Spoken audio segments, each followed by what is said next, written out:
Hi అండి, welcome back to my channel. ఈరోజు మనం ఎగ్ భుజియా ఎలా ప్రిపేర్ చేసుకోవాలో చూసేద్దాము. వాటికి సంబంధించినవి ఆనియన్స్, పచ్చిమిర్చి అన్నీ కట్ చేసుకొని పెట్టుకోవాలి. ముందుగా స్టవ్ వెలిగించి స్టవ్ పైన ప్యాన్ పెట్టుకొని అందులో ఆయిల్ వేసుకోవాలి. ఆయిల్ హీట్ అయిన తర్వాత పోపు వేసుకోవాలి.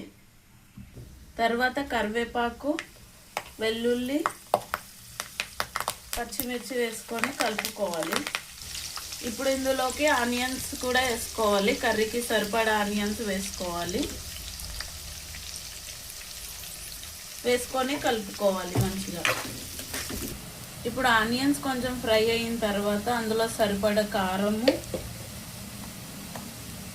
ఇప్పుడు అందులోకి సరిపడా పసుపు, కొంచెం టేస్ట్కి సరిపడా కారము అండ్ కొంచెము టేస్ట్కి సరిపడా ఉప్పు వేసుకొని చేసుకోవాలి. మంచిగా ఫ్రై చేసుకోవాలి. ఇప్పుడు ఈ మిశ్రమంలో మనం పగలగొట్టుకున్న 4 ఎగ్స్ వేసుకోవాలి. ఇప్పుడు ఈ ఎగ్స్ని వేసుకున్న తర్వాత మంచిగా కలుపుకోవాలి.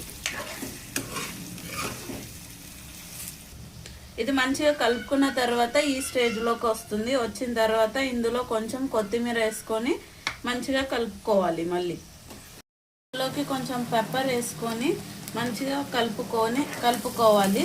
అంతే, egg bhujia ready. Thank you for watching my YouTube channel.